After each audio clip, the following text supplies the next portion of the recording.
史亞華斯由新鴻基地產發展位於西貢14鄉海影路8號，屬於西沙高柏大型綜合發展項目嘅一部分，坐擁海景、山景，部分嘅景觀更加向高柏運動公園。史亞華斯西沙發展項目第1A 期一共有4座住宅大樓嘅，提供781伙單位，實用面積較為279至到1020平方尺，戶型涵蓋1房同3房嘅，預計就係喺2025年12月入伙。呢個項目設有智能物業管理高 Infra， 新地引入全新物管品牌，主打智能科技服務，包括智能機械人團隊啦，提供24小時嘅護衛啦、派對嘅達人、餐飲服務同埋行李運送呢啲服務嘅，仲有無觸式通行，住戶透過手機嘅應用程式 SoPopedia 可以生成專屬二維碼出遊。鄰近全港首個私人運動公園西沙高柏，涵蓋高爾夫球練習場、單車徑、室內泳池、攀爬石等16項設施，仲有商場、表演場地、親子遊樂區同埋寵物公園添。而教育同埋生活配套方面小學屬於沙田區嘅89校網，中學屬於馬鞍山嘅校網，鄰近烏溪沙、盈可匯等商場，生活配套成熟。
至於交通配套有城巴581往返馬鞍山市中心去到西沙同埋14鄉，途經港鐵烏溪沙站；城巴582由白石角去到西沙，途經港鐵大學站；九巴287循環線往返港鐵大學站同西沙高柏；九巴99號往返西貢去到恒安、田寮站或者係馬古欖站，落車行5分鐘就到；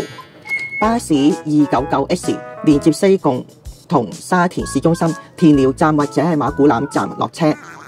小巴807K 往返港鐵大學站同三杯酒，途經馬鞍山站同埋烏溪沙站。至於鐵路接駁，住戶可以喺港鐵烏溪沙站車程大約係5分鐘左右，大學站車程大約9分鐘左右，轉乘東鐵線或者係屯馬線。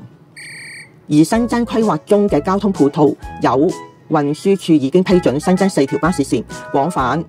尖東、九龍灣、荃灣同埋新城市中心，預計項目入伙嗰陣時可以投入服務，而且正在爭取增設機場巴士線同埋往返港島區嘅路線，進一步擴展交通網絡。項目規劃設有公共嘅交通交匯處，集中管理巴士同埋小巴服務，方便住戶乘車，滿足住戶同埋訪客嘅需求。其他便利設施包括智能交通查詢，住戶可通過手機應用程式 SoPopedia 實時查詢交通班次同埋路線。今日係4月13號，今個星期就會開價啦。至於開乜嘢價，大家可以估下，睇下係咪大家心目中個價錢。我呢個頻道咧係一條冇流量嘅頻道啊。如果大家睇到